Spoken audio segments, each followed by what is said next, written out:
నీవు మంచి చేస్తే ఆ మంచి ఏదో ఒకరోజు తిరిగి నీ దగ్గరకు వస్తుందని మర్చిపోవద్దు. మిత్రమా, ఒక ఫ్యాక్టరీలో జరిగిన ఒక యథార్థ సంఘటన మీకోసం. ఆ రోజు పొద్దుపోయి చీకట్లు ముసురుతున్న వేళలో ఎవరికి వాళ్ళు పని ముగించుకొని ఇళ్లకు వెళ్లే హడావిడిలో ఉన్నారు ఆ పెద్ద కంపెనీలో.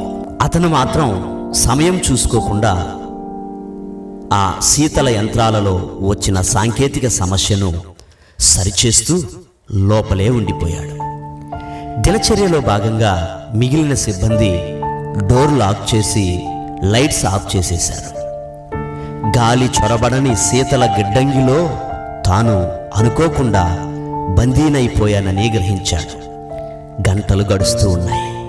బయటపడే మార్గం లేక తానిక ఐస్ గడ్డల్లోనే సజీవ సమాధి కాబోతున్నాను అనుకొని తనలో తాను మదనపడసాగాడు.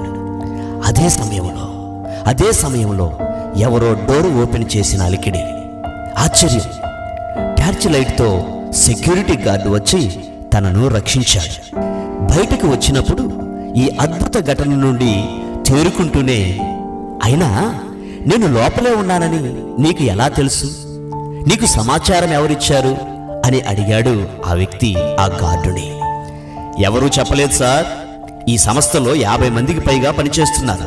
కానీ ప్రతిరోజు విధి నిర్వహణకు వస్తూ ఉదయం హలో ఎలా ఉన్నావు అని, సాయంత్రం ఇంటికి వెళ్ళేటప్పుడు హలో బాయ్ వెళ్ళొస్తాను అని చెప్పి పలకరించేది మీరొక్కరే సార్.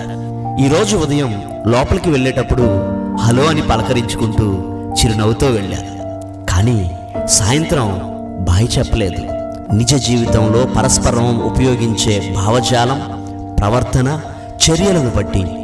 అందుకే నీవు ఏ కొలతతో కొలుస్తావో తిరిగి నీకును అట్టి కొలతతో కొలవబడుతుంది అని పరిశుద్ధ గ్రంథమైన బైబిల్లో ఏనాడో రాయబడి ఉంది.